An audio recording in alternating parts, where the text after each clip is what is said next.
Good afternoon and welcome, everybody. I'm Alicia Willett. I'm the president and dean here at the law school, and I am honored to welcome you to today's symposium, Reproductive Data Privacy Post-Dobbs. I want to congratulate the members of the Science and Technology Law Journal, all of its board members, and especially Connor Lynch, the symposium editor for the journal, for choosing such a compelling topic and getting us all together today. You likely all know that Dobbs versus Jackson Women's Health is a 2022 Supreme Court decision in which the court held that there is no right to abortion, that Roe and Casey are overruled, and that the authority to regulate abortion should lie with the states. The opinions in the case are complex and many, starting with a 69-page majority opinion written by Justice Samuel Alito overturning Roe and Casey. In their various opinions, the justices wrestled with profound moral issues, questions about due process, unenumerated rights, stare decisis, personal autonomy, liberty, and history. What the justices did not wrestle with was data privacy.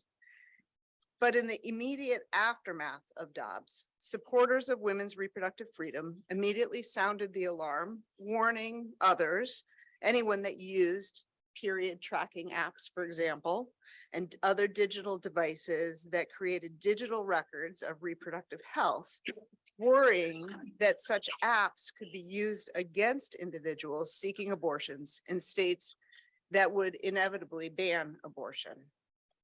Today's symposium will shed light on the aftermath of Dobbs, what has happened in the states since Dobbs and how it affects data privacy. Connor, you and the other students involved in picking a topic were really prescient in picking such an interesting and timely issue for us to discuss and learn about. I have no doubt that today's esteemed panel and esteemed moderator, and thank you all for being here and for participating. I have no doubt that you will help us learn about a technical subject that affects individuals in intimate and deeply personal ways. I think we all recognize that issues surrounding abortion are profoundly fraught. They go to who we are as human beings, to our morals and our ethics. And today's discussion may touch upon some of those issues. At the same time, I expect it's going to shed light on the ripple effects and deep implications of the sudden change in law that was the Dobbs decision. So again, congratulations to all who contributed to today's symposium. These events take an enormous amount of work. I saw students with duct tape, and it's every detail has to be attended. And it's just been a terrific pleasure to watch you do this. And we look forward to celebrating with you at the reception later today. It is now my pleasure to introduce the fearless leader and editor-in-chief of the Science and Technology Law Journal, a person who is a force of nature herself, Claire Stratton.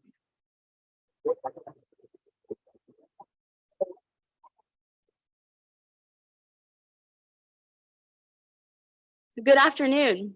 Welcome to this year's symposium for the Journal of Science and Technology, discussing reproductive data post-Dobbs.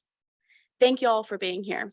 My name is Claire Stratton, and this year I have had the honor of serving as editor-in-chief of our lovely journal.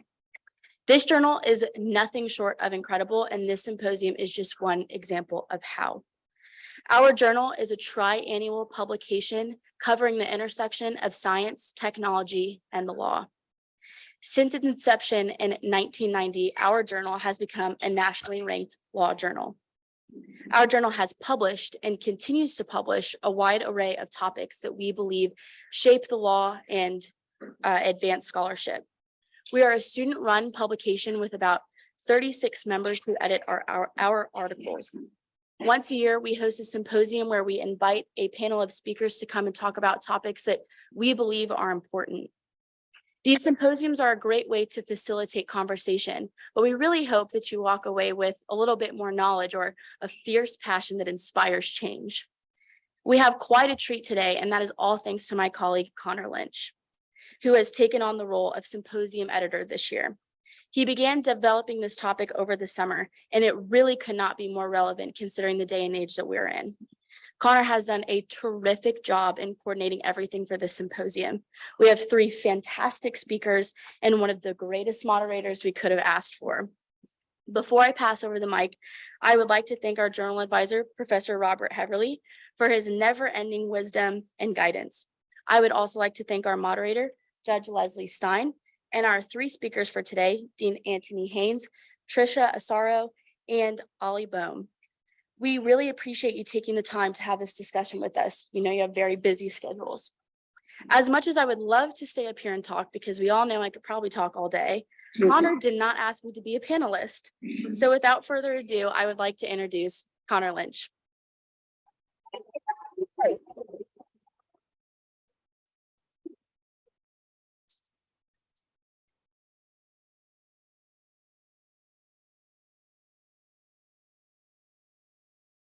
All right, good afternoon, everyone, and thank you so much for joining us for this year's symposium on reproductive data privacy post-Dobbs. I'm so excited to share today's program with you all, but before we begin, I also just want to take a moment to thank everyone who helped in organizing this afternoon's event.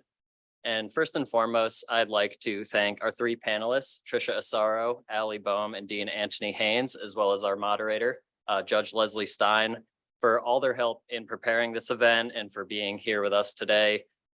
We're incredibly fortunate to have such amazing speakers join us to share their perspectives on this critical and pertinent topic, to illuminate the drastic and far-reaching implications of the Dobbs decision, and to help us define a path forward.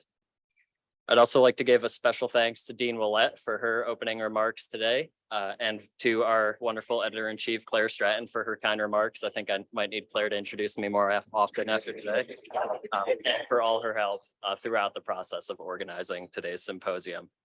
I'd also like to thank our faculty advisor, Professor Heverly, for all his help in putting this event together, as well as our entire SciTech e-board and all of our journal members for all their support and encouragement and their contributions to our journal this year. Our thanks also goes out to Jeff Sieber and Megan Goff in the Alumni Engagement Office for creating the registration page for today's event and helping get the word out to our alumni network. John Collins in assisting with the setup for the reception, and Thomas Rosenberger in our online graduate programs for sponsoring some of the decor at our reception. And just a quick word about the online graduate programs here at Albany Law. OGP offer a wide range of specialized study that prepares both lawyers and other professionals across industries and government with legal knowledge and skills and expertise in their fields. Cybersecurity and data privacy is one of their 5 program areas, which is overseen by our panelist, Dean Haynes. So for anyone interested in learning more about the online graduate programs, please feel free to stop by. There'll be tabling on the side of the East Foyer during our reception. So if you do have any questions, feel free to ask them or feel free to ask Dean Haynes. And last, but certainly not least in terms of thanks, I would just like to thank you all again, all of our attendees, both in person and on Zoom, for joining us today. Just a brief word about today's format. To begin, in a moment, I'll introduce our moderator, Judge Stein, who will introduce our panelists, who will then give a brief overview explaining their connection to this topic and what specific aspects they will be discussing today. Following those introductions, we'll have a question and answer session between Judge Stein and our panelists. And then we'll open things up for audience questions at the end, the last 15 minutes or so of the program.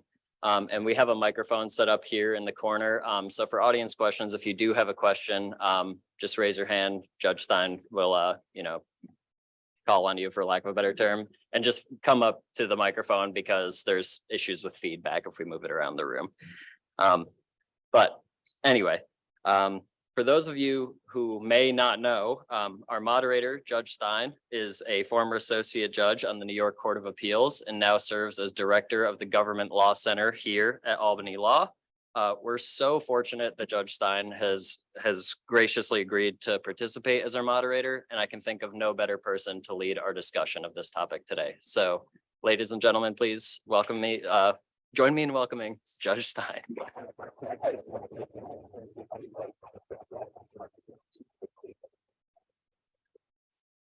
Thank you, Connor, and thank you, Claire, and congratulations to both of you and to the entire team of the Science and Technology Journal. As in my reinvented life as the director of the Government Law Center, a large part of my job is to put together presentations and CLEs and on topics of current interest. And I know how much work goes into it, and I know how much there is to think about and to do, and I have paid staff to do it. So what you guys have done is just amazing. And also to get so many people in this room during the day, during the week is quite a feat. So congratulations to you. So I'm going to start with introducing our panelists, and one of the many great things you've done with this program is to get such esteemed and experienced panelists.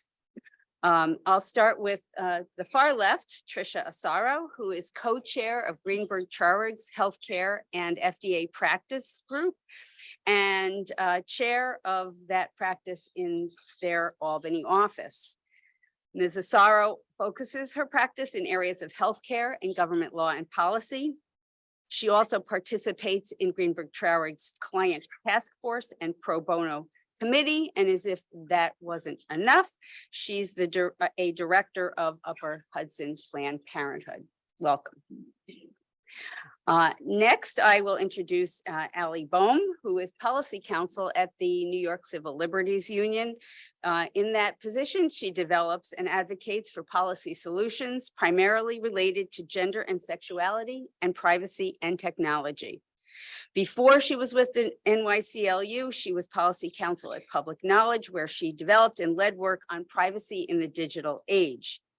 Before law school, she was an advocacy and policy strategist at the ACLU, and she's also worked in ACLU's Washington, D.C. Legislative Office, and for a member of the Senate Judiciary Committee during the Obama years. So she has it all. She's got the whole package. Actually, they all do. Dean Antony Haynes, most of you know, and for those of you who don't, he is the Associate Dean here at Albany Law School for Strategic Initiatives. He's also an Associate Professor and Director of Cybersecurity and Privacy Law. Before joining Albany Law School in 2015, he had extensive litigation experience in intellectual property, securities, and criminal defense matters. Before that, he was an assistant professor of computer science at the U.S. Air Force Academy, where he was recognized as the top computer science graduate.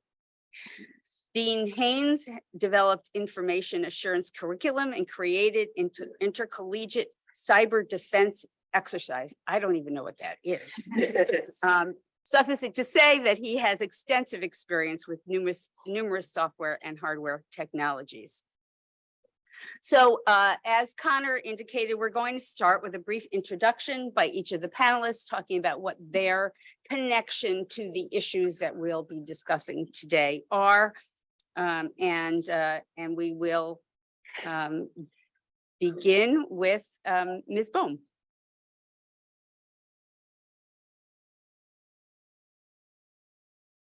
Hi, everyone. The mic seems to work. Thank you all for being here, and thank you all for having me. And thank you for that kind introduction. So I think my job on this panel, as you heard from my bio, I'm one of the few people in the country who, prior to the Dobbs decision, was naturally working on both abortion and privacy, which put me in a really strange spot when the decision came down. My job on this panel, I think, is to do a little bit of level setting of what's at stake here and what do the laws currently say at a very high level. So I want to start out by being clear. No one is going to have an off-the-grid abortion. There will be medical records. Those medical records will, in all likelihood, be electronic, and I'll come back to those in a minute. There will be phone call records from setting up appointments. There might be Google search histories or browser histories. If you're in a state that allows for private insurance coverage for abortion or for Medicaid coverage for abortion, there will be insurance records. If pills were mailed, there will be mail covers. And yes, the US Postal Service does scan all of the mail covers that go through the mail. There may be credit card records, either from paying for care or from paying for travel. There'll be travel itineraries, plane tickets, train tickets, rental cars, hotel reservations. There might be Fitbit data or period tracker app data or just the health app data on your phone. In fact, as early as 2010, Target was processing our shopping history to figure out when we might be pregnant. And they did it with striking accuracy. They often were able to tell when a person was pregnant before that person themselves knew that they were pregnant, simply based on what they were buying. In large part, it was a lot of unscented lotion.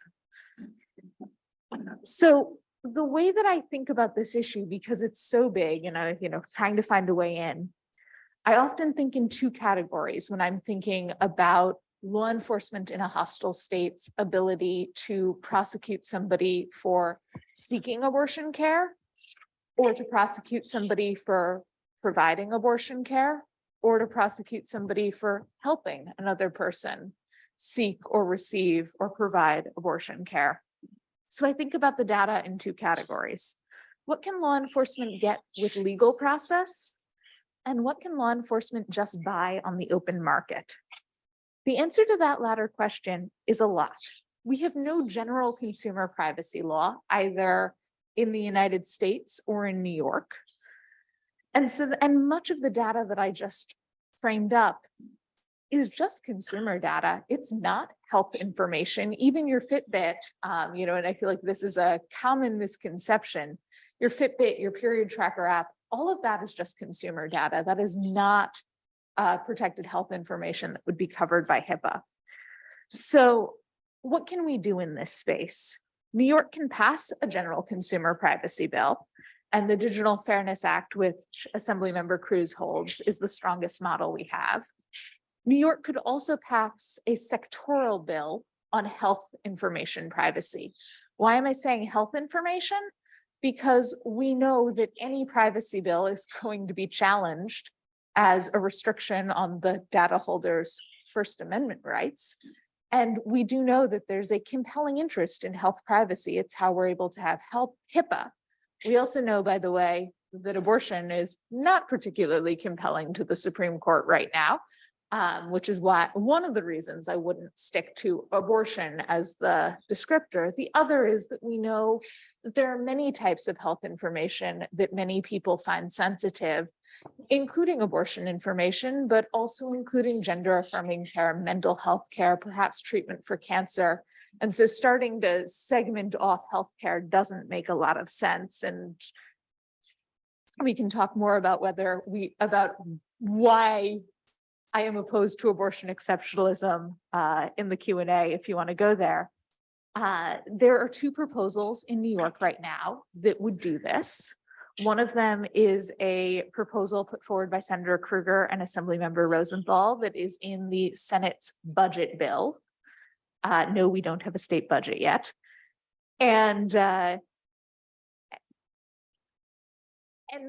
I'll just sort of hang a flag here. Will that comprehensive privacy bill for health information get everything?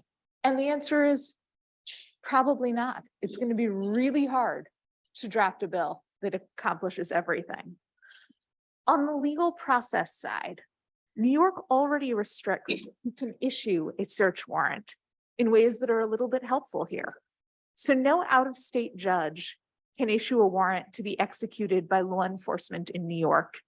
And no out-of-state law enforcement can execute a search warrant here in New York. Why does this matter? New York has prohibitions on criminalizing people for their pregnancy outcomes. So when we're talking about an investigation of somebody's pregnancy outcome, we are most likely talking about another state's activities. In June, New York passed legislation prohibiting courts from domesticating out-of-state subpoenas for abortion-related information that for a while, I was calling it New Yorkizing. An out-of-state subpoena is just a piece of paper. It has to actually be converted into a New York subpoena to be issued here. We also prohibit New York state law enforcement from cooperating with out-of-state investigations into abortion.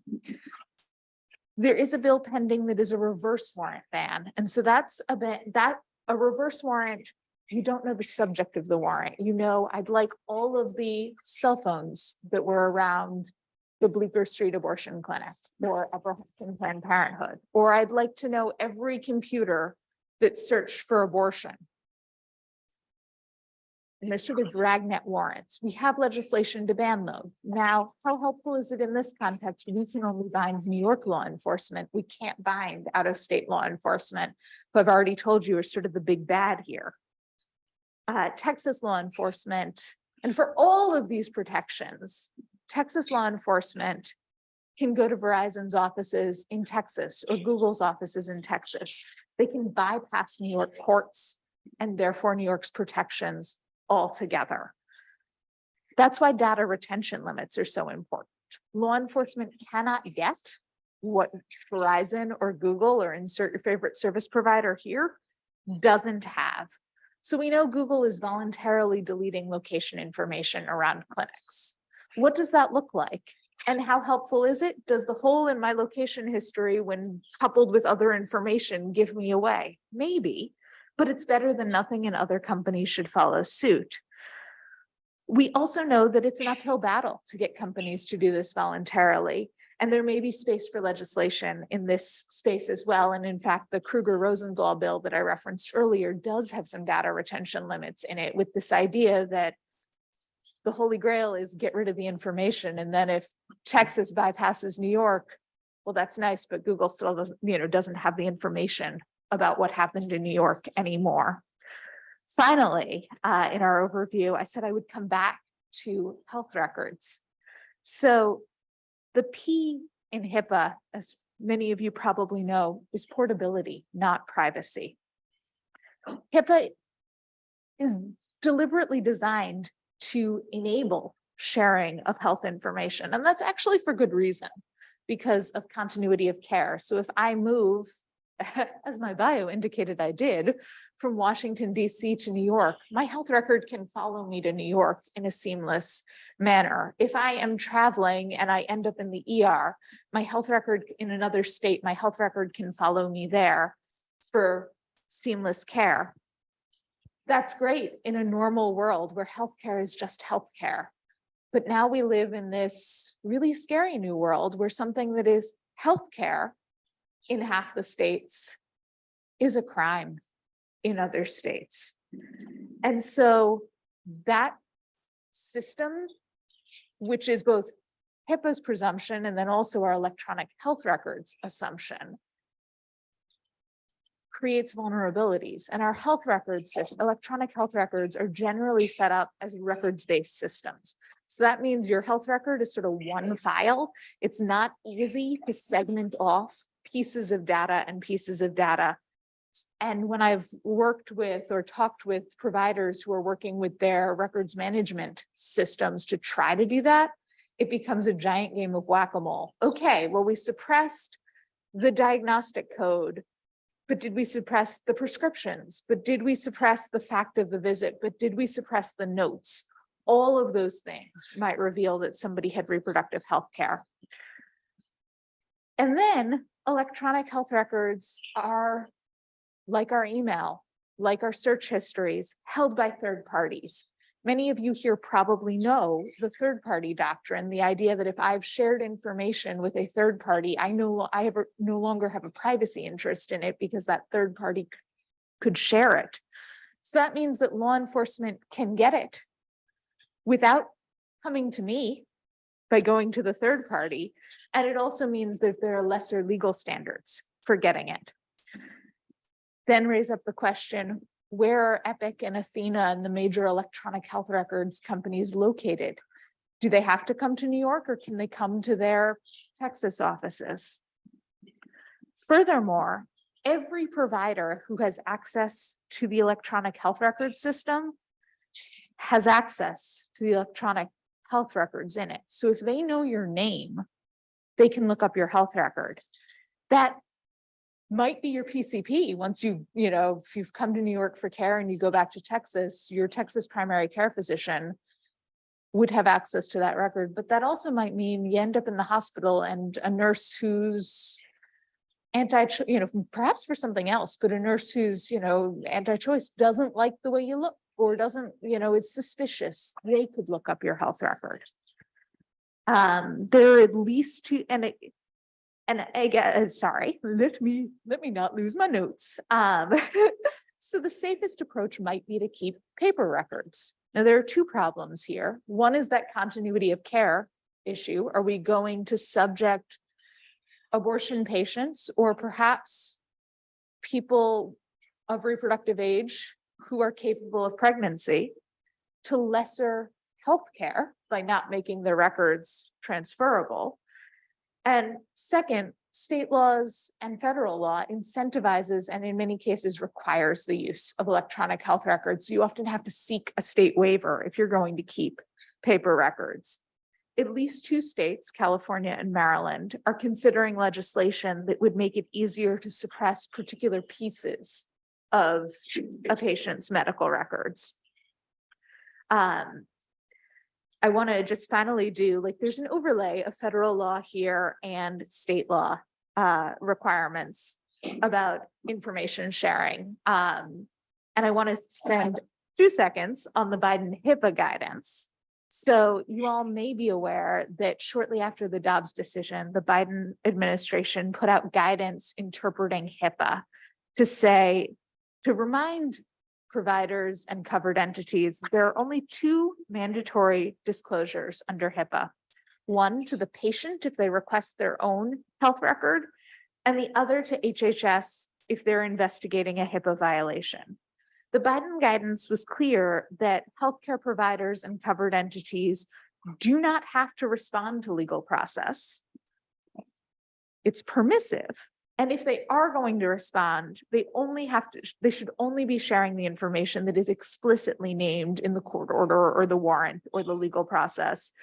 And they should not be sharing information beyond that. Moreover, they should never be sharing reproductive health information pursuant to the emergency exceptions within HIPAA. And in fact, they were like, to do so would violate the standard of care. It was a pretty strong statement.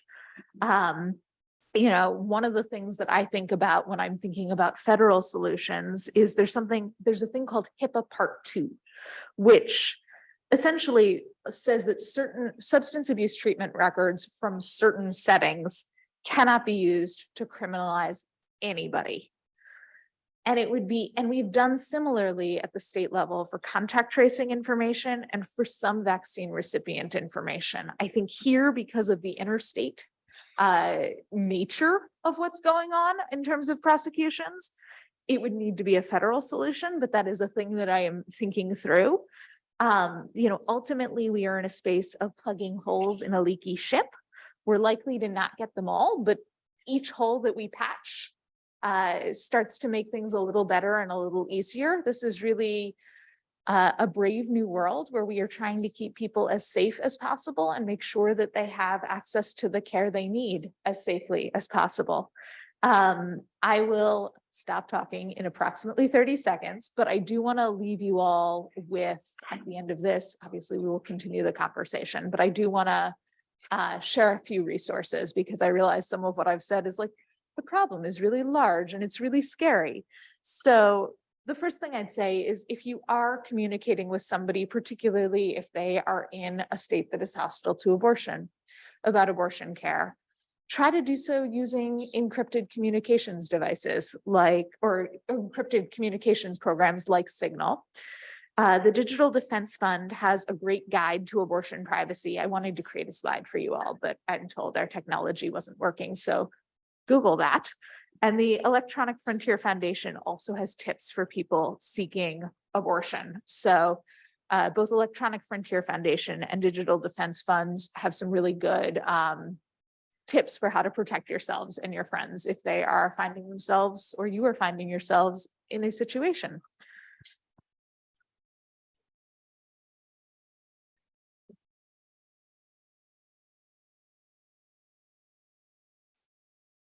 Thank you. That already gives us a lot to think about, and I am sure we'll further develop some of the issues that you've brought up. Now I'll ask Dean Haynes to give a slightly different perspective on this. Thank you, Judge Stein. I'm Antony Haynes, and as you know, my background is more in the cybersecurity, data privacy from the IT point of view initially, and then branching out into law and policy. As Dean Ouellette indicated last year, the Supreme Court held that the Constitution does not confer a right to abortion, and it overruled the decisions in Roe and Casey. And it returned the authority to regulate abortion to the people and to their elected representatives. And so for me, that raises three questions. The first is, what is the origins of privacy in American jurisprudence? Secondly, what does this Dobbs decision to return abortion to the people's elected representatives mean for data privacy? And then third, what happens when people voluntarily share their private health information via social media or our cell phone apps? So the first question is about the origins of data privacy. And so I'm reminded of a seminal law review article by Samuel Warren and Louis Brandeis called The Right to Privacy, which appeared in the Harvard Law Review in 1890. And this is a quote that you may find relevant 130 years later. Instantaneous photographs and newspaper enterprise have invaded the sacred precincts of private and domestic life, and numerous mechanical devices threaten to make good the prediction that what is whispered in the closet shall be proclaimed from the housetops. The question is whether our law will recognize and protect the right to privacy in this and other respects. So 130 years ago, the authors were responding to rapid changes in technology, in the photograph and the newspaper, reactions of media, just as we are today. And so these issues become almost classical. In the 1800s, there were a variety of cases that dealt with privacy in a more tangential way, since they're really more about property. For example, we have in 1886, the Boyd case, which dealt with the government seizure of private papers, more of a search and seizure case, and again, the property ownership of the papers. In 1855, we have the Woolsey v. Joyd case, which dealt with the publication of private correspondence, more of a copyright and IP law case, and then this idea of privacy. And even when you look to the 1881 case of DeMay versus Roberts, where a physician was delivering a baby and brought in an assistant who was not approved by the family, the court ruled in favor of the family. But they use the word privacy, but it seemed to be more about indecency and inappropriate conduct and not getting prior approval. So that seems to be kind of this property focus. And so what's unique about the Brandeis and Warren articles, it changed the conversation among judges and lawyers to orient this new idea of a right to privacy.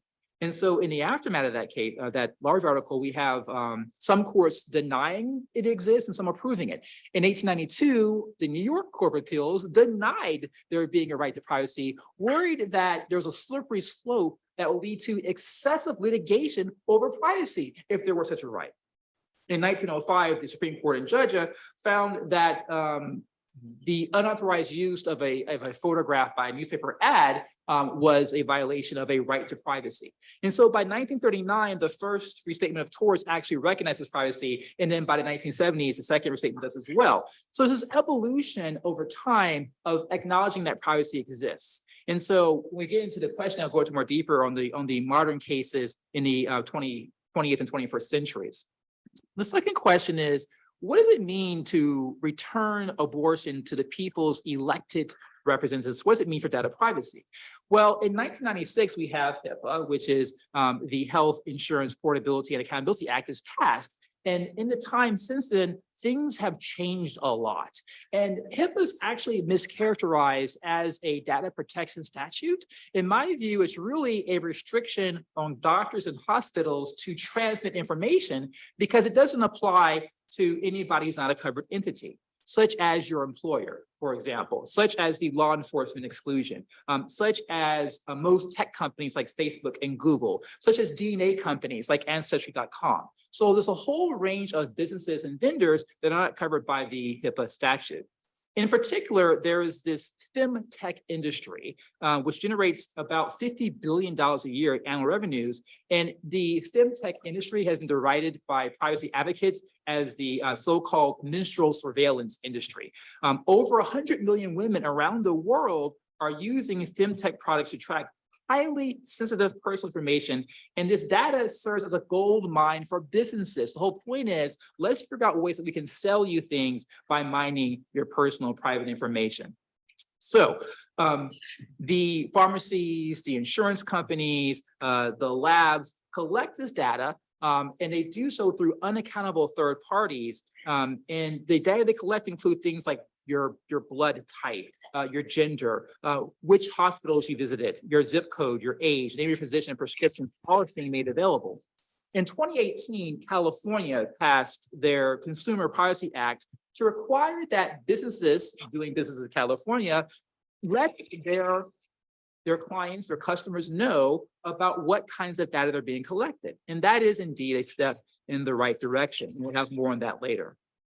And so the last part of my overview question is this: what happens when people share voluntarily their private health information via the cell phone apps and social media? So even before the Dobbs decision, law enforcement was combing through women's digital information. For example, in 2015, an Indiana woman was tried for feticide and neglect in a miscarriage of a 28-week-old pregnancy based on her text messages on her cell phone about ordering abortion pills from an international pharmacy. In 2018, a woman in Mississippi was charged with second-degree murder for the death of her newborn after a stillbirth and was facing life in prison. The prosecutors reviewed the woman's cell phone data and found internet searches for terms such as buy abortion pills. So we have text messages being used for information, and also we have searches.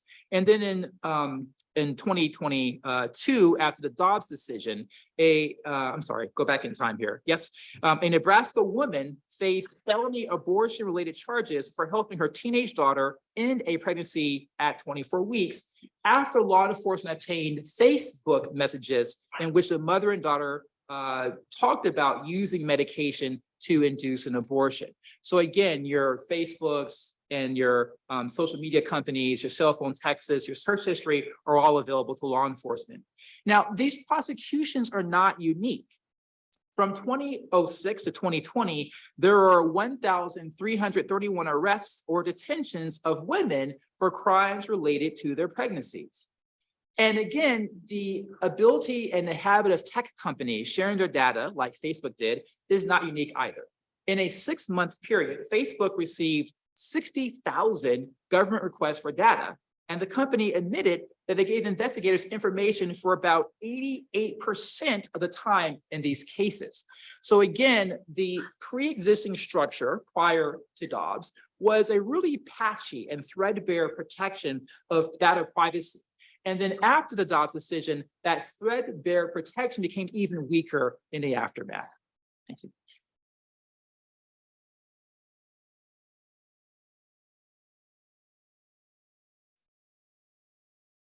And third, but not least, we have Ms. Asaro, who I think will also provide us with a different perspective from the side of providers and healthcare companies.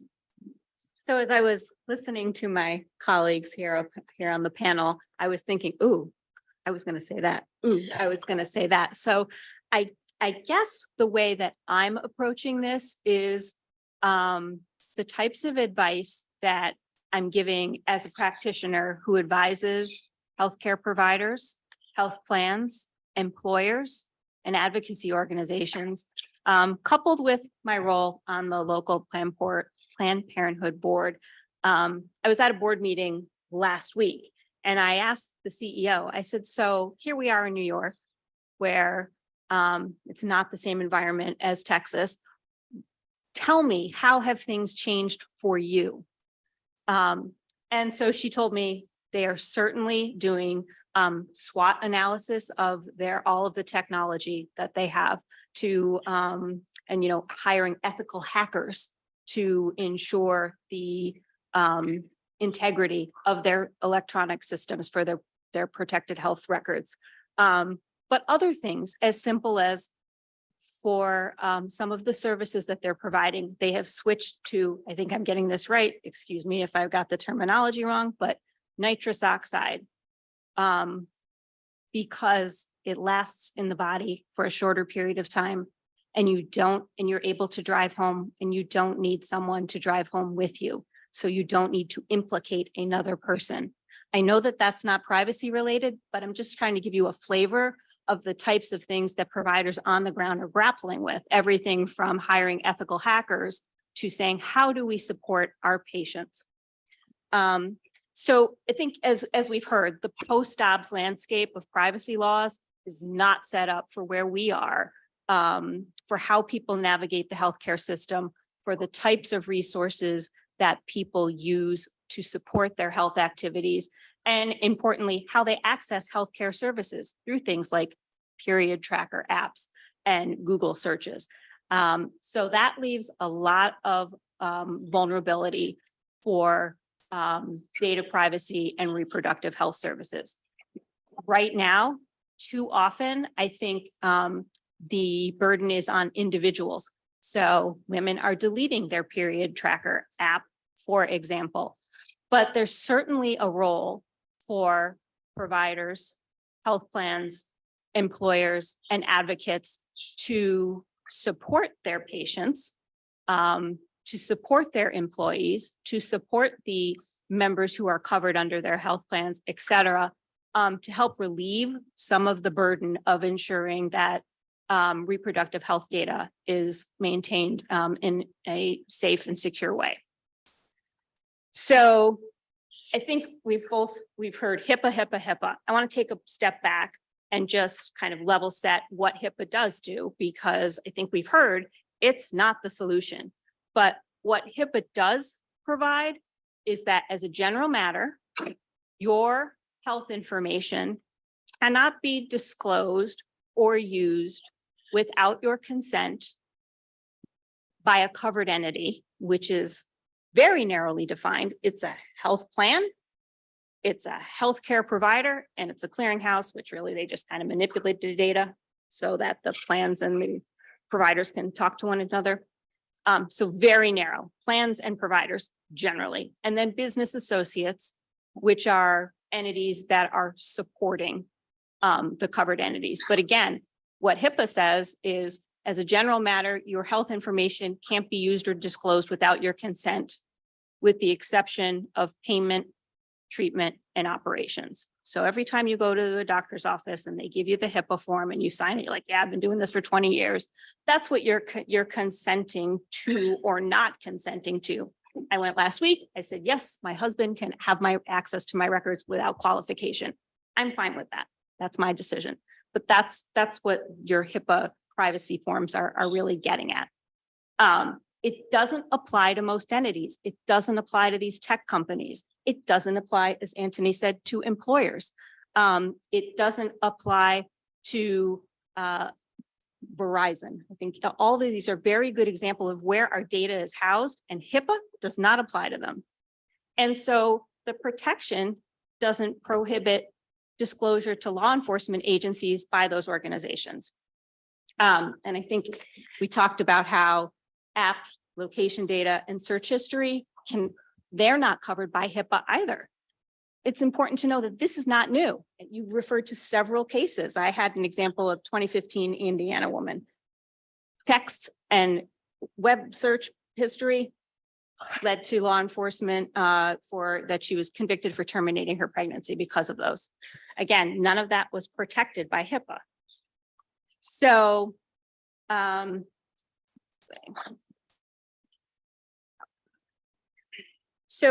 I think Allie referred to this as well, that the potential efforts by law enforcement agencies to obtain data from healthcare providers and others to detect the performance of a possibly unlawful abortion. What role does HIPAA play? Kind of narrow. As Allie referred to, OCR, which is the Office of Civil Rights, that's within the Federal Department of Health and Human Services, and they have the enforcement authority under HIPAA. They will fine people for disclosing information improperly, et cetera. But they also provide the guidance. And as Allie said, they made very clear that HIPAA is helpful, but not completely available as a shield for the disclosure of information to law enforcement officials. And the Biden administration is working with multiple agencies, the FTC, HHS, the Department of Labor, and other.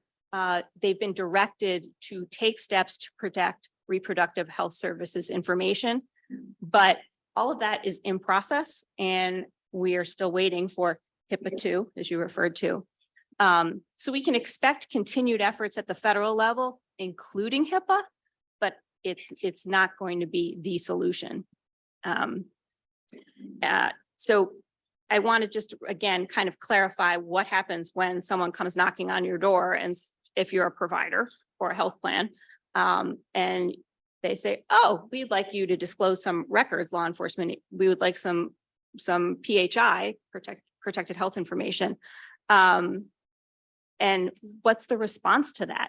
You can't just say, oh, HIPAA says I don't have to disclose it.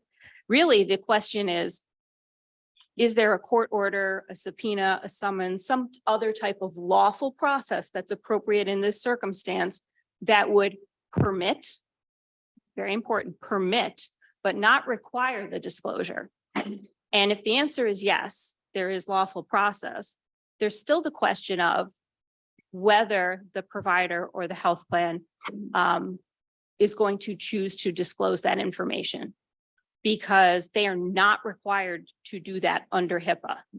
That doesn't mean they're not facing potential liability under state law for not responding to the subpoena, but HIPAA does not require them to disclose that information. And importantly, disclosures absent a court order, a subpoena, or a summons is a violation of HIPAA, even if law enforcement initiated the request. So again, back to the scenario, law enforcement agent comes up, knocks on the door, says, hello, we would like some information regarding the reproductive health services for Mrs. Smith on January 2nd. Do you have a court order? Do you have a summons? Do you have a subpoena? Do you have some other type of lawful process? And if the answer to that is no, the disclosure should not be made. And if it is, if you have an activist employee, that is a violation of HIPAA.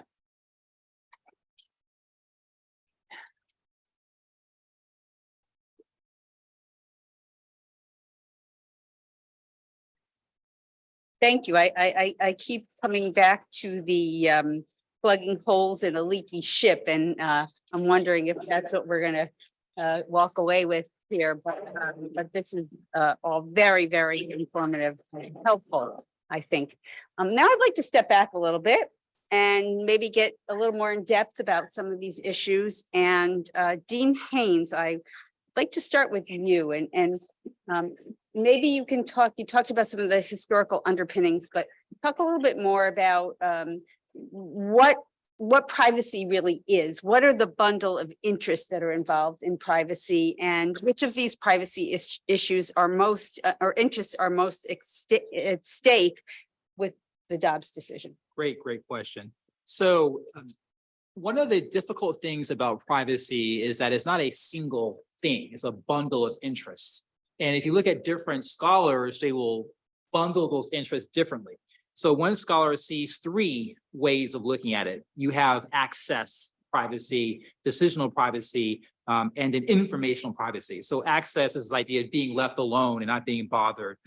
Decision is that someone's not going to interfere with your choices in decision-making. And of course, informational privacy is control over the flow of one's information. That's kind of a classical way of looking at it. But another way of thinking about it, I trace back to Professor Solov in his article, I've Got Nothing to Hide, is he sees it as four different buckets. So one is the idea of collection, so surveillance and interrogation of information, processing. So when you do the aggregation and identification of information, dissemination, and a lot of our laws deal with dissemination. So you have a breach, a data breach. So you look at the CCPA and different laws, it's a heavy focus on confidentiality. And then the fourth is this idea of invasion. So things like intrusion, and decisional interference. So those are kind of the big bundle of rights here. But I think with the Dobbs decision, a lot of this comes down to really the collection of information, which isn't being prohibited. There's nothing saying that companies can't take data from you, but maybe there should be a statute or some type of regulation applying to it. And also the processing, because I can take different data points and then I can kind of de-anonymize that or reverse engineer who you are. And that's not really being attacked. It's more about dissemination. So we're more worried about who is going to have access to the information when it's disseminated. And that seems to be the bulk of the focus. So in the cases I cited before, those were examples of an internet search or cell phone text information or Facebook just messages where the confidentiality was quote unquote violated. Now, the problem here is that most of our software and IT devices are governed by contract, not by case law or statute. And most of our contracts are really contracts of adhesion. You can't negotiate your end user license agreement, your terms of service. You're kind of bound by what it says here. So when you agree to use your cell phone or go to Facebook or do a Google search, you have, by virtue of using the service, allowed for them to monetize your data to figure out how to advertise better to you, but also to re-provide it to law enforcement. So again, there may be problems in this, and this is all kind of focusing on this idea of dissemination and preserving the confidentiality of the data. So maybe this issue with contract being the dominant modality for how we regulate our use of information.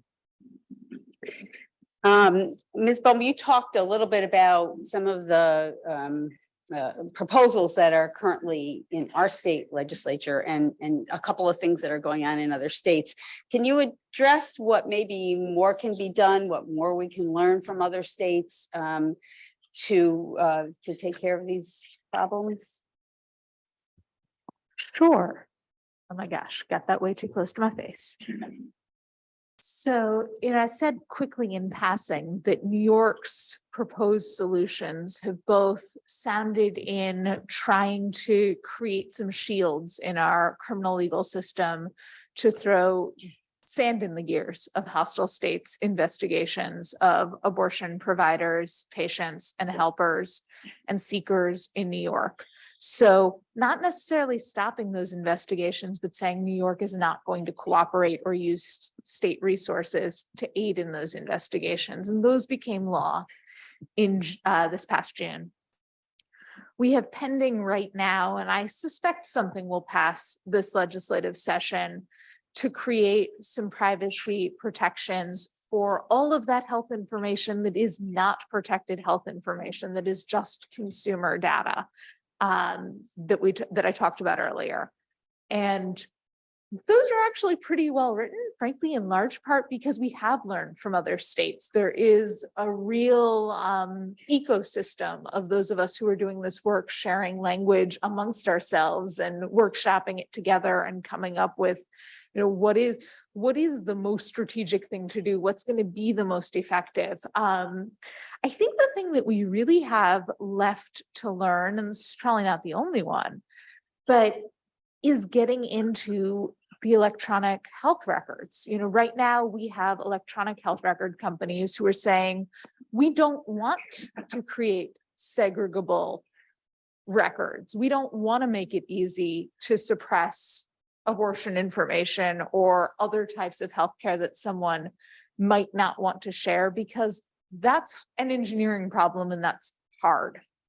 And when you've got a couple of really big companies who dominate the market, they control the terms. And if you're one health practice, or even if you're a big health practice saying, we want this contract for us, is really hard. And so some of what California is doing right now is legislating or trying to legislate to incentivize and require the electronic health record companies to create the option to allow providers to suppress information from other providers if a patient asks for that. Right now, if a patient asks for it, there's not a whole lot a provider can do other than use a paper medical record. And as I said before, they may actually need an exemption under state law in order to do that.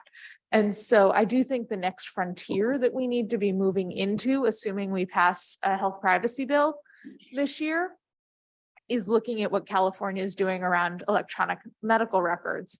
It will also say, and this is not something we need to learn from another state, we've got a very good model here, but I also think we need to pass comprehensive privacy legislation full stop, because ultimately our lives are so intertwined. And I started with the anecdote about Target figuring out based on how much unscented lotion you're buying, whether you're pregnant, right? And so it becomes very hard to draw the lines between what is my health information and what is my shopping history and what is my health information and what is my travels, right? Because I'm walking or whatever it is. And so actually having something that holistically protects the entire ecosystem, I think ultimately should be a goal here.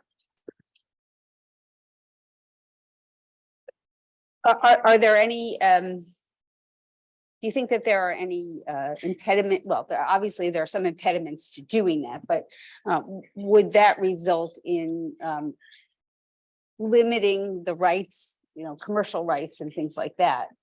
Is there really any possibility that something like that could happen? I need to stop moving that thing, or perhaps turn it on after I move it. Y'all, I'm gonna learn this microphone by the end of today. Yes, I mean, look, the tech companies are very active lobbyists against anything that would be comprehensive privacy legislation that would at all impact their business models. That said, it's a little bit disingenuous on their sides. You've not seen tech companies by and large pull out of Europe, where they are complying with some very stringent privacy protections. And in my past life as a federal lobbyist, I can tell you that some of the tech companies were sort of saying behind the scenes, yeah, well, we wouldn't say this publicly, but if you could do something that looks like, Europe, it would make things a lot easier for us because we could follow one standard. Europe's privacy protections are significantly more stringent than anything we've considered in the United States. I also think, and I don't want to dive too deeply into comprehensive privacy legislation, but, for a practice like targeted advertising, the data actually don't demonstrate that targeted advertising makes any more revenue for companies than contextual advertising does. So does it change the business model? Maybe. Does it mean that they can't make a profit? Absolutely not. Does it mean they can't become incredibly wealthy? Absolutely not. And I think one of the things we've seen with any industry that is regulated is that, new entrants, frankly, even the incumbents, build themselves around the regulation and continue to profit. I think,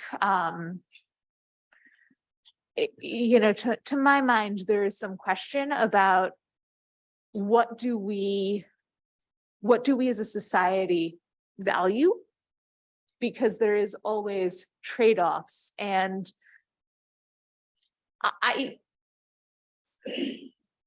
I would value somebody not, and using an extreme example and bringing us back to this moment, right? I would value somebody not going to prison over their pregnancy outcome in a hostile state over Google making an extra,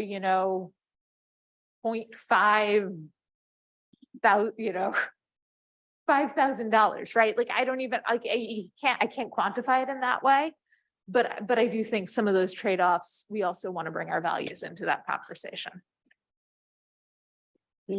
So the question had this phrasing here about limiting commercial rights, and I think that's an interesting perspective. So the European Union's view is more about upholding citizens' rights. And so when I think about having a rights-based approach, I'm thinking about the EU Charter and GDPR as focusing on what citizens can and can't do. The United States approach is a little bit different, more of a harms-based approach. You wait for it to be an injury, and then you can sue over the injury. There's a data breach, and my privacy was violated. And so maybe rather than articulating in terms of commercial rights, we articulate in terms of the rights of individual citizens to control their destiny. And I think that's one idea. And then Allie touched on this other idea here, which is that in the United States, we really have a sector by sector or a piecemeal approach to data privacy. Every industry has its own statutes. You have HIPAA high tech for healthcare. We talked a lot about HIPAA today. And then you have financial regulations like Sarbanes-Oxley and Graham-Leach-Riley. And then you have regulations for the payment card industry. They're all separate. And so it's kind of odd. Like, why is there one rule here, a different rule there? If you have a single approach that's consistent across the board, that might make more sense. Of course, there's pros and cons for that.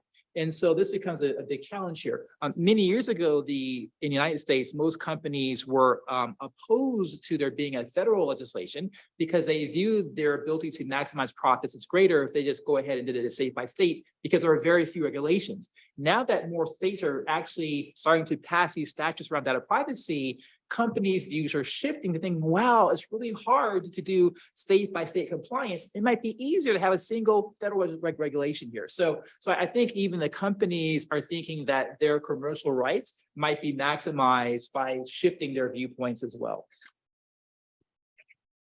Ms. Asaro, with all of the limitations on HIPAA, what are you counseling your clients to do to manage patient data post-Dobbs? So one thing that we've been focused on is information governance and data minimization.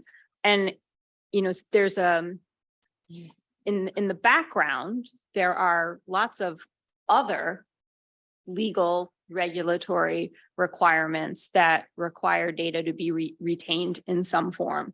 There are also contractual obligations. For example, as a law firm, Greenberg Traurig has to maintain our records for a certain amount of time in order for us to be insured by our malpractice carrier.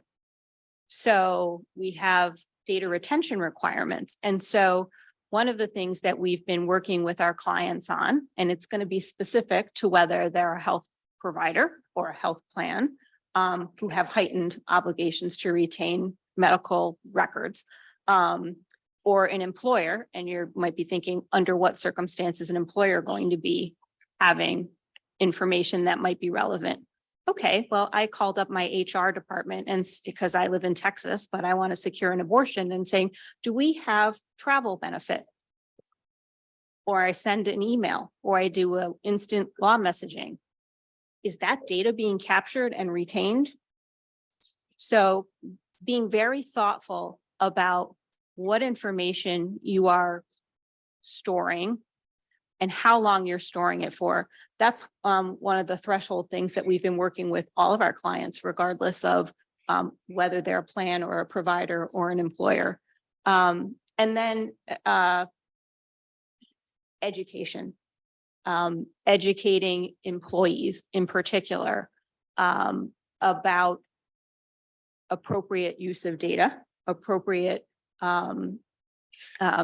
messaging when, particularly for providers, if they are working with a patient, messaging their rights, messaging the extent to which HIPAA and state law protects or doesn't protect them, both in terms of making sure your employees aren't overstating the protections, as well as ensuring that information that is being provided is accurate and truthful. Those are the things that we've been working on. Is that part of I'm very interested in the Dobbs client task force. Is that part of what you do in that task force? And are those the sorts of things that you're mostly counseling your clients on? Yeah, so we have 40 something offices across the world and 25 in the US, and lots and lots of lawyers who became very interested in understanding how to counsel their clients. We have clients in all 50 states. The task force came about precisely for that reason. In a post-Dobbs world, we have employers who were trying to understand, okay, what do we do with respect to health benefits? What do we do with respect to travel benefits? We have offices in Texas, we have offices in New York. How do you comply with seemingly 180 degrees in terms of the legal obligations, requirements, permissions? So the Dobbs task force came out of that. And the pro bono task force is more individual facing pro bono work for individuals who are trying to navigate a post-Dobbs world for their own personal reproductive health reasons. Ms. Bohm, how do you counsel people about how to protect their own privacy?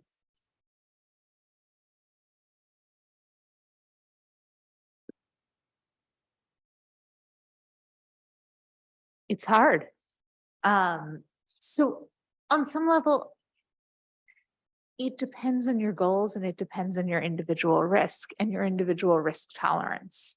You know, I started with some of this at the end of my opening remarks, but I think about if I'm having a high risk communication that I wouldn't want someone else to know about, whether that's abortion related or whether that's about something else, I'm probably going to use an end-to-end encrypted device. And end-to-end means that the message is not only encrypted when it's on my device and when it's in transit, but actually the service provider, it's not a cell phone company, the app provider doesn't have access to that message either. So if they were to have to turn it over, it would look like gobbledygook. They can't unlock it and see what it means. I'm going to ask our technologist to give a better definition of encryption if I've butchered that. But I think about using Signal for those communications. If I think about things like clearing my browser history often, although, you know, I've cleared it. Does that mean Google's gotten rid of it? Or does that just mean that I don't see it anymore? I think about, you know, if I'm really nervous, a more secure browser, like rather than using Google, maybe I should use DuckDuckGo. Maybe I should use Firefox. If I'm really nervous, maybe I should use Tor. That's sort of masks your VPN. So it might look like you're coming from somewhere else. Again, I should lift up Digital Defense Fund's Guide to Abortion Privacy and Electronic Frontier Foundation's tips for people seeking abortion. I think, you know, if I'm thinking about things like period tracker apps, and full disclosure, I don't have one. But, you know, as I've said, they're a drop in the bucket in terms of the data collected about you that could indicate whether or not you are pregnant. But you might want to think about where you live. Is that, you know, if I might feel differently about that if I'm in New York or if I'm in Texas. You might want to think about what the data policies of your particular app are. If you delete your data, are they really going to delete it? How long is it going to take? Do they have backup copies? And you may want to choose a different app if it turns out they're not privacy protective. I also think about my own, you know, about our intersecting identities to figure out how at risk I am. Okay, I'm a white cisgender woman. Maybe maybe my social location, who's educated, right? I'm a lawyer. Maybe my social location feels really different than if I'm a poor woman of color who is a parent of multiple kids, who's on Medicaid and receives public benefits. Maybe that looks like there's more of a target on my back. If I'm in a city, which is where I live in New York City, you know, I've got my choice of healthcare providers. If I'm in a rural location and I can only go to what, you know, maybe that's gonna make me make different decisions. So I think my bottom line is it's very individual. And, you know, I think, I guess the last thing I'll say is, you know, what do you share on social media? And, you know, this may be related to abortion, or this may just be related to like your future employers looking at your social media, right? And there's some people who are broadcasting their lives on social media, and there's some people who are like, you know, I don't know that I'd want my future employer, my future partner, some news article, right, to ever see this. So I'm not going to say it. And so I think it's all a very individual risk calculus. And what I usually would do if I'm in conversations with people is ask questions to suss out what their goals are. I wonder if anybody has any thoughts about, because as I'm listening to all of this, it seems to me that there are people that might think to ask these questions, might have access to people to whom they can ask these questions, but where should this information be coming from? How should it be delivered to whoever? I mean, mostly I'm thinking about the patients, but also all these other people who are holding on to this information. Has there been any thought given to how that information should be disseminated broadly post-Dobbs? I'm going to jump in for a second and then I'm hoping other folks will answer it. It's just really hard. I think one of the things that we've really struggled about is by the time you've gotten to the NYCLU's website or Planned Parenthood Upper Hudson's website or the Abortion Defense Network's website or the New York Attorney General's Task Force for Reproductive Rights website, you've already got that Google history, right? And so, there's a little bit of a chicken and an egg problem. We are asking folks who have information about reproductive rights on their and how to access them on their website to be sure that they are disseminating Digital Defense Fund and EFF's resources on privacy protections as well, which might be getting to people a little bit late. I think, in some of the advertising campaigns that New York State has thought about, we've been like, hey, can you also put out recommendations on privacy? It's a little bit challenging. We as attorneys don't want to look and should not be counseling people to evade the law, right? Which we don't believe we are. Abortion is legal in New York, and no state has yet criminalized an out-of-state abortion. And I want to be clear about that. But I do think we walk a fine line. And I think from where I sit, it is really a matter of what are all of the places we can get this information out there in hopes that it falls into the right hands, knowing that it won't always, and also knowing that it takes a lot of privilege to be able to set your privacy settings. I mean, I keep being like, we need comprehensive privacy legislation, but we do, because the default is sharing. And if you're an English speaker, if you've got time on your hands, if you've got more time to you've got the ability to figure out how to change those privacy settings. It would take, the Carnegie Mellon did a study. It would take you, the average person, 76 business days to read every privacy policy that they encounter in a year, which most of us don't have. So, I think when the default is sharing, the things that the things I'm suggesting, use a more privacy protective browser. Maybe have an Apple phone where they store a lot more on your phone. That's a more expensive device than an Android that defaults to sharing, right? So there is a certain amount of privilege in being able to protect your own privacy. And I want to acknowledge that and, say that that is something we need to problematize and that we need to work on as well. I just want to add on to excellent summation, Allie. Thank you so much for that. There are a couple of trade-offs with security. And one of them is convenience and security. Making things more secure is inconvenient. Think multi-factor authentication. When Albany Law School adopted MFA, everybody revolted. It's inconvenient. It's the right thing to do, but it's a pain in the rear. So this is a challenge. As Allie pointed out, a second challenge is this idea of lack of awareness.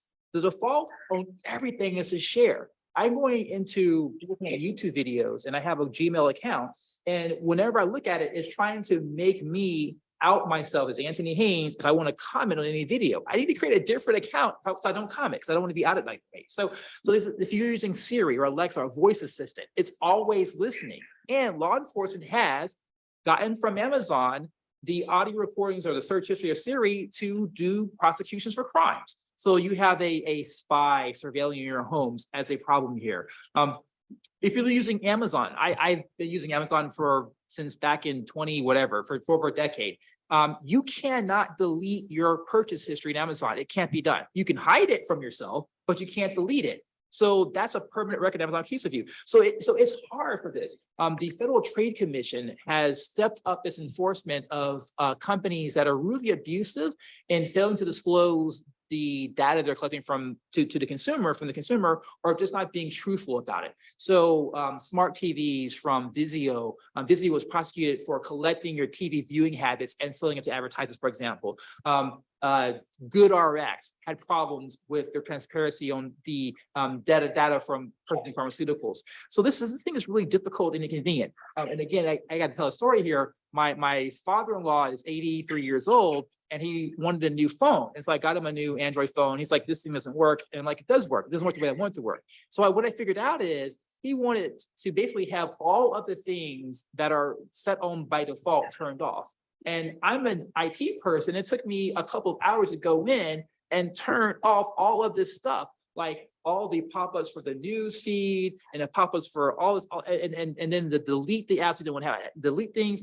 So it's actually inconvenient. So the average person, there's a big burden there, particularly if you're not tech savvy, to make things comply. So I agree with Allie completely about needing to have a regulation or a statute to shift the default preset from having me choose to opt out to having me choose to opt in. So make the default preset one where we don't share, where we have privacy, because it's really unreasonable, I think, to have the average consumer do it themselves. Yeah, on a personal level, I wholly support the idea of a federal privacy rule, enhanced privacy rules. I do think it's interesting that there are a number of shareholder initiatives. So you may have heard, I think the one that's getting all of the attention right now is actually New York State Comptroller, which as the manager of the New York State Retirement Fund is an investor in several public companies. And this is public information. It has, as a shareholder, exercised its right for upcoming annual meetings in the public companies it owns to kind of insist on tying executive compensation to certain outcomes. In the case of health plans, it wants to see improved Black maternal mortality rates and improved initiatives on Black maternal outcomes. And they want that tied to the CEO's compensation of Fortune 100 companies. There are currently 9 shareholder proposals out there that would seek, at least 9 that I'm aware of, that are seeking enhanced data privacy from big companies like Walmart, Alphabet, Meta. And so I'm not sure how successful they will be, but if you get enough big shareholders together, including governments, California also is a huge, the California retirement system is a huge shareholder that could similarly kind of sway some of its public companies to move in the right direction.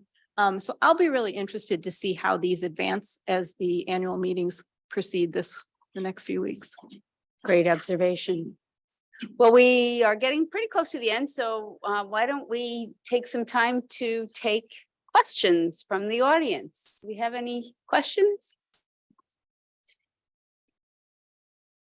No, everybody understood all of that and they know exactly. Leading their apps. Okay, yes, can you come up and use the microphone? Yeah, sure. Thank you. Okay, well, I'll come over. okay, thank you. Which one? The one right up there, near the dean, near the dean. Thank you.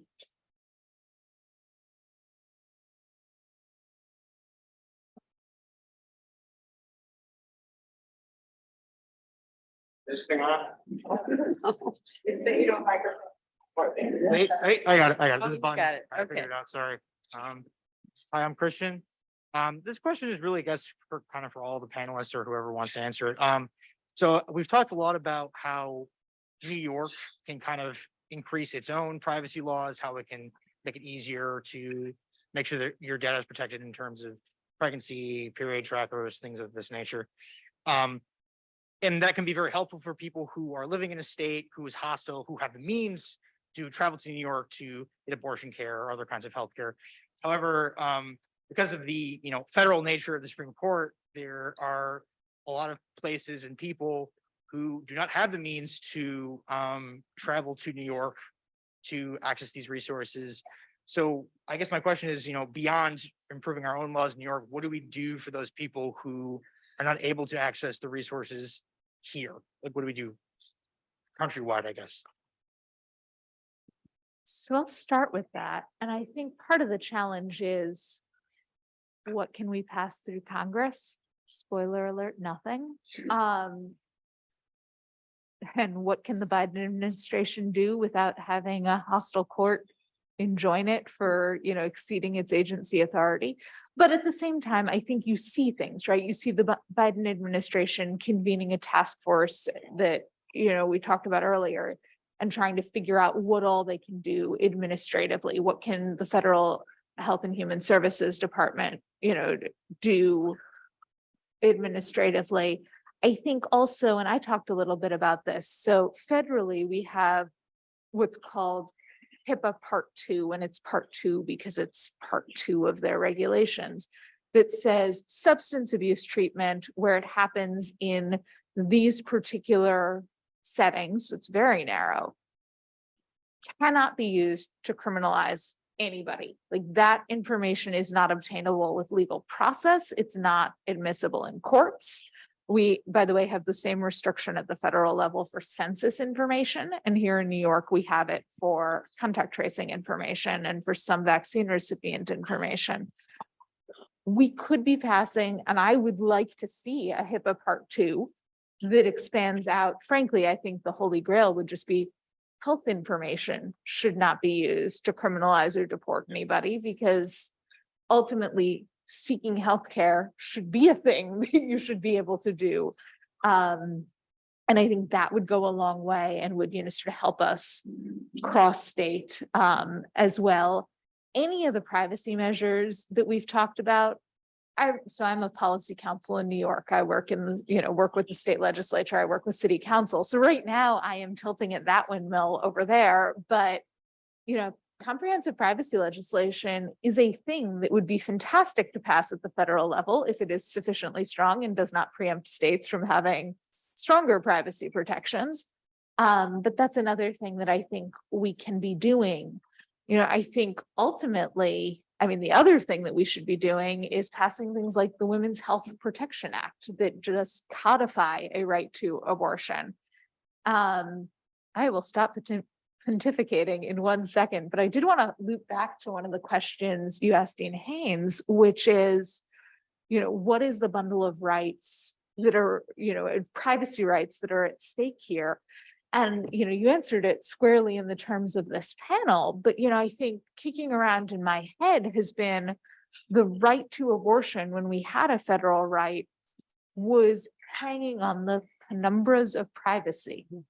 And by the way, there's a lot that hangs on those penumbras of privacy, right? That's also the access to contraception. That is marriage equality for same-sex couples. That's also marriage equality for interracial couples, right? So there's a lot that hangs on privacy. Query whether it belongs to hang on privacy or whether it belongs to hang on equal protection and equal rights. That's not the terms that Roe was brought under, and in some ways set it up to implode. And the last thing I'll say here, and I apologize, this is not answering your question at all, and I'm just going to be honest about that, is New York has now passed through 2 successive legislative sessions an equal rights amendment. I know it's not your grandmother's equal rights amendment, y'all.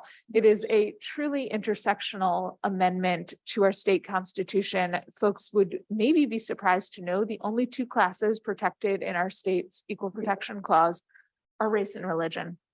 And it would add national origin, it would add ethnicity, it would add disability, it would add age, it would add sex, including sexual orientation, gender identity, pregnancy and pregnancy outcomes, as well as reproductive health decision-making to our equal protection clause, and actually put that into an equality frame in New York and an equal rights frame in New York as sort of anti-discrimination frame in New York in a way that we are hopeful will be less vulnerable to the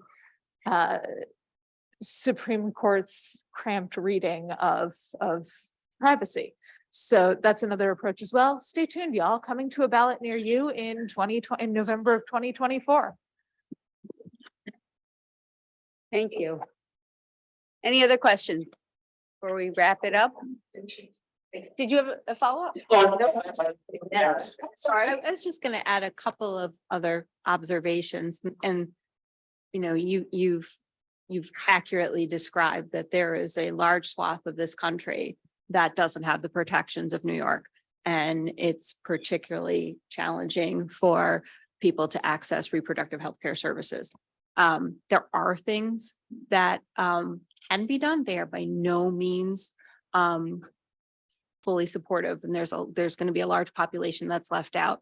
But one of the things that we've been working with for employers who are interested in preserving employee access is advising them on how to, for example, if you have a health benefit plan that only provides in-network services, perhaps expanding it to include out-of-network services. So you can go across state lines we're seeing a lot of people going from Texas to Colorado and access services in Colorado, and also supporting a travel fund to help support that. There's varying views on the use of the travel funds, and it can't be targeted just for reproductive health services. It has to be a broad-based travel fund.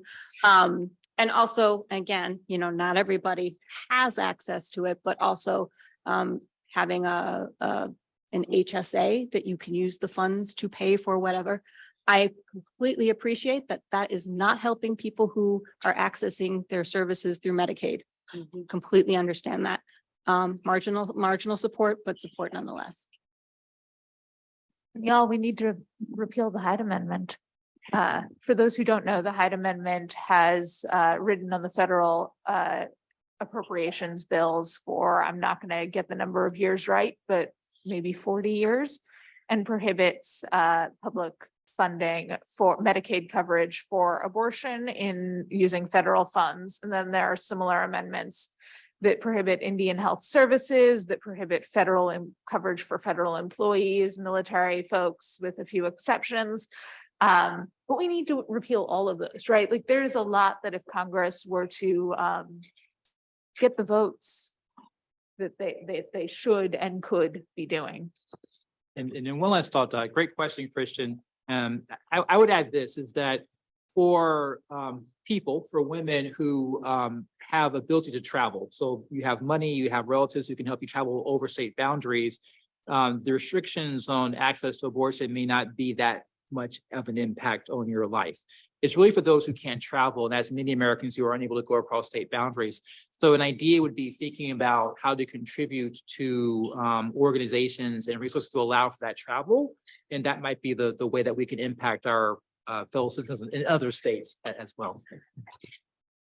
And I'll just make a pitch here for NYAF, which is New York's Abortion Access Fund. It is the only abortion fund in New York, as well as for Bridget Alliance and APRA, which are two practical support networks. Bridget Alliance is based here in New York. They both work nationwide and help support travel and other logistical needs, childcare, housing, you name it, for folks who need to travel for care. You can also check out the National Network of Abortion Funds to find your local abortion fund that might be in your home state if it's not New York. And support that. And, you know, that, Christian, obviously, it would be great to see federal solutions. And in the meantime, for those of us who are able to support other people, as my NYAF colleagues said, you know, funding other people's abortions right now is a radical political act and a radical act of compassion. Thank you.